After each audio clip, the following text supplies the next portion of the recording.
मैं leader of opposition इनकी बात से 100% सहमत हूं कि इस सरकार में भ्रष्टाचार, बेईमानी, लूट चरम सीमा पर है। ये एक उदाहरण दिया है। इसी तरह बुंदेलखंड में ये तो धान का उदाहरण दिया इन्होंने कि किस तरीके से खातों तक में पैसे का रिकॉर्ड है, और एक बार नहीं, दो बार नहीं, तीन बार नहीं, जितने भी प्लेटफॉर्म्स हैं, विधानसभा है, पत्र लिख करके जानकारी देना, संस्थाओं तक अपनी बात पहुंचाना, एक भी संस्था इनके खिलाफ जिन्होंने इतनी बड़ी लूट की है उनके खिलाफ कोई कार्रवाई नहीं, न कोई जांच किसी स्तर पर। ये तो धान का हुआ। इससे पहले बुंदेलखंड के कई किसान समय समय पर मिले और जो मूंगफली खरीद थी उसमें भी बड़े पैमाने पर बेईमानी हुई। जो मूंगफली खरीद वाले लोग थे, जो किसान है, उनको लाभ नहीं मिला। उनके लिए जो कीमत तय थी उन्हें नहीं मिली। बिचौलिया और भारतीय जनता पार्टी के कार्यकर्ताओं ने ये बेईमानी की। धान के बाद मूंगफली, मूंगफली के बाद आज गेहूं की खरीद में भी ये सरकार बड़े बड़े लोगों से, उद्योगपतियों से मिली हुई है। जब सरकार को ये पता है, सरकार की जानकारी में है कि अगर किसान अपना खुले बाजार में भी बेचेगा तो उसे कीमत ज्यादा मिलेगी, लेकिन सरकार ने पाबंदी लगाई कि इससे ऊपर कोई भी आड़ती या उद्योगपति खरीद नहीं सकता है। गेहूं की कीमत किसान को ज्यादा मिल सकती है, लेकिन सरकार उसको, किसान को कीमत नहीं देना चाहता। न केवल ये, बल्कि किसान के ऊपर लगातार संकट पैदा हो रहा है। बिजली महंगी, डीजल पेट्रोल महंगा, खाद महंगी, कीटनाशक दवाइयां महंगी, उनका हर जरूरत का सामान महंगा, जीएसटी लगा करके जितने भी एग्रीकल्चर इक्विपमेंट्स हैं वो महंगे। और अगर कोई सवाल पूछे, कोई इनसे सवाल करे तो उसके ऊपर कार्रवाई है। और अगर कोई ज्यादा आंदोलन में शामिल हो उनके सरकार के खिलाफ तो बताओ उसकी पगड़ी उगाड़ देंगे, पगड़ी उछाल देंगे। और किसानों की पगड़ी एक बार नहीं उछाली इन्होंने, कई मौके ऐसे आए हैं जहां किसानों को इस भारतीय जनता पार्टी की सरकार ने अपमानित किया है। चाहे वो गाजीपुर से लेकर के गाजियाबाद तक कई उदाहरण हम दे सकते हैं जहां किसानों की लूट इस सरकार में हुई है और समय समय पे किसान को अपमानित होना पड़ा है। जहां तक भ्रष्टाचार का सवाल है, आज ही लखनऊ में आप में से बहुत सारे साथियों ने अखबार की वो तस्वीरें देखी होंगी जिसमें बेकरी में आग लगी, 2 लोगों की जान चली गई। ये एक जीता जागता हुआ भ्रष्टाचार का उदाहरण है, क्योंकि जितने भी संस्थाएं हैं जो फायर का एनओसी देते हैं वो जानबूझ करके चलवा रहे हैं। हर जगह पर, हर जगह ऐसी इंडस्ट्री, संस्थाएं चलवा रहे हैं क्योंकि उनका महीना फिक्स है। अगर वो एनओसी दे देंगे तो महीने का क्या होगा? आपको याद होगा इसी शहर में सबसे प्राइम जगह पर हजरतगंज में एक बड़ी होटल में आग लगी थी जिसमें जान गई थी। उसके बाद न जाने कितनी इंस्टीट्यूशंस को, न केवल उत्तर प्रदेश की बल्कि जितनी भी इंस्टीट्यूशन उत्तर प्रदेश में, सबको नोटिस दिया था फायर का। लखनऊ में तो दिया ही दिया था, राजधानी में, लेकिन पूरे उत्तर प्रदेश में सभी को नोटिस दिया था। अगर नोटिस उस समय दिए गए थे तो आखिरकार फायर डिपार्टमेंट क्या कर रहा था? आज कैसे आग लग गई? जो इनकी महीना वसूली है, अगर एनओसी दे देते तो महीना वसूली कैसे होती? यही नहीं, भ्रष्टाचार का अखबार में कई अधिकारियों के खिलाफ कार्रवाई होने जा रही है 165 करोड़ रुपए की धांधली को लेकर। ये तो बहुत छोटा है। 165 करोड़ इस सरकार के लिए क्या है? इस सरकार में इतना बड़ा ऐसे है, कितना भी समाया जाएगा। 165 तो कुछ भी नहीं है। एक देखो कितने ईमानदार अधिकारी थे, कितना ईमान था उनका कि उन्होंने अपने नाम पे एक भी नहीं फ्लैट रखा और अपने सहयोगी साथियों के नाम पे न जाने कितने फ्लैट कर दिए। उत्तर प्रदेश नहीं, उत्तर प्रदेश के बाहर ये तो पहली बार सरकार में देखने को मिल रहा है कि उत्तर प्रदेश के बाहर इन्वेस्टमेंट हो रहा है उत्तर प्रदेश के अधिकारियों का। उत्तर प्रदेश के अधिकारियों का इन्वेस्टमेंट उत्तर प्रदेश के बाहर हो रहा है।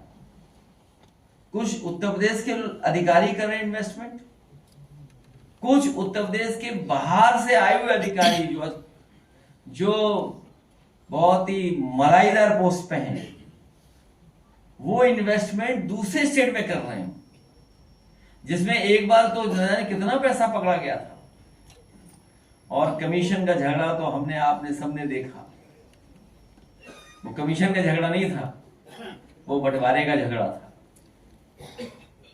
और जितने भी मुख्य हैं सब इसी में लगे हुए हैं, क्योंकि चली चला की बेला में जिसके हाथ में जितना लग जाए।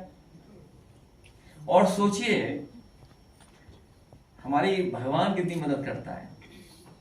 लाए थे अपने आप को चमकाने के लिए, और देखिए तारीफ कितनी हम लोग भी करके गए। वो सच्चे ईमानदार इंसान है। उनकी प्रतिष्ठा, उनका सम्मान आज भी न केवल क्रिकेट में बल्कि क्रिकेट के बाहर भी जो लोग हैं वो उनको बहुत सम्मान देते हैं। बहुत सम्मानीय पर्सनालिटी है। और सोचिए झूठे लाए उनको समझाने के लिए कि ये हमारा बनाया हुआ है। और देखिए क्यों ना करते, क्योंकि एक डीजीपी आए थे यहाँ पर, उन्होंने हमारी शिलान्यास की, उद्घाटन की दोनों की पट्टियां हटाई थी। हमें याद है उन्होंने कहीं फार्म हाउस बनाया है उत्तर प्रदेश से बाहर, जिन्होंने हमारे नाम की पट्टियां नहीं लगने दी। नाम मत बोलो। इन्होंने ऐसा बोला, मैं जान गया किसका नाम ले रहे हैं, क्योंकि जितना मैं कह रहा हूं वो सब समझ रहे हैं बात को। तो सोचिए आप, पट्टियां नहीं लगी थी, छिपा दी होगी। अगर वो उन्हें पट्टियां दिखाई दे जाती तो बात दूसरे ढंग से हो रही होती कि कोई भी किसी को इस तरह शर्मिंदा नहीं करते। सरकार को शर्मिंदा होना पड़ गया। सोचिए आज भी समाजवादियों का काम है। मैं आज चौहान समाज के लोगों का धन्यवाद देना चाहता हूं। दूर दूर से ये चल करके आए। मैं इनकी भावना को और इनके जो सोच है, जो इन्होंने आज हम लोगों के बीच में बातें रखी हैं, मैं एक एक चौहान समाज का धन्यवाद देता हूं, आभार प्रकट करता हूं और उन्हें भरोसा दिलाता हूं कि जब भी समाजवादी सरकार बनेगी उन्हें पूरे तरीके से सम्मान दिलाने का काम हम सब लोग मिलकर करेंगे। ये हमारे पीढ़ी के सदस्य हैं। इनकी पीड़ा हमारी पीड़ा एक है। ये पीड़ा का रिश्ता है, ये दुख का रिश्ता है। ये भी समय समय पर अपमानित होते हैं। एक एसओ ने, हमें एक साथी ने बताया कि एसओ ने इसलिए मारा कि उसने सच्चाई सवाल पूछ लिया। ये सरकार तो कैसी है कि अगर सवाल पूछोगे तो आप पर मुकदमा हो जाएगा, आपकी संस्था बंद हो जाएगी। लोकतंत्र में बाबा साहब भीमराव अम्बेडकर जी ने जो संविधान दिया उसके तहत विपक्षी या आम जनता सवाल पूछ सकती है, अपना सवाल कर सकती है। यही तो तानाशाही है। और देखिए तानाशाहों को भी कभी कभी सबक मिलता है। महफिल बहुत सजाई थी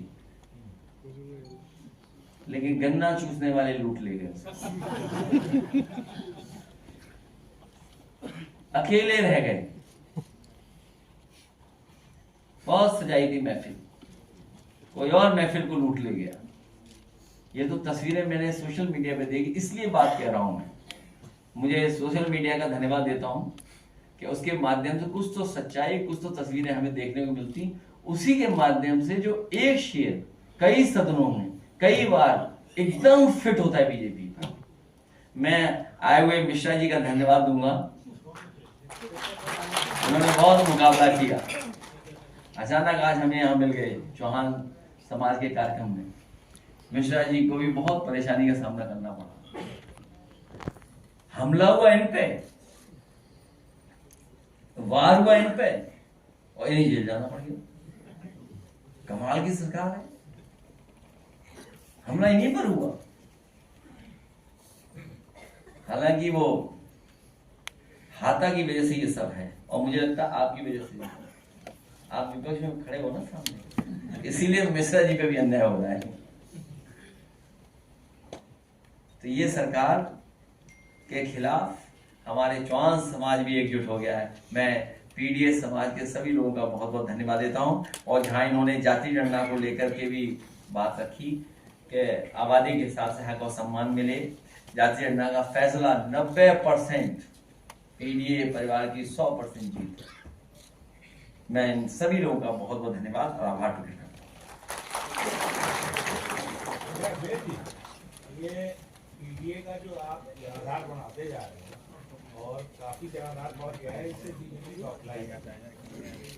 और इसी क्रम में ये है कि हम ही तो कातिल कहेगी दुनिया और हमारा ही कत्लेआम होगा और हम ही कुएं खोदते फिरेंगे, हमारा ही तो पानी जो है हराम होगा। तो ये इसमें जो बीजेपी कर रही है, जो आप ये सारी बातों को कर रहे हैं कि भ्रष्टाचार हो रहा है, इस सबको जब आप कहते हैं बेरोजगारी की बात करते हैं और तमाम चीजों की बात करते हैं तो वो धर्म को आगे करते हैं और सारे मुद्दों को भटका देते हैं। इस बार भारतीय जनता पार्टी की कोई चालबाजी नहीं चलेगी।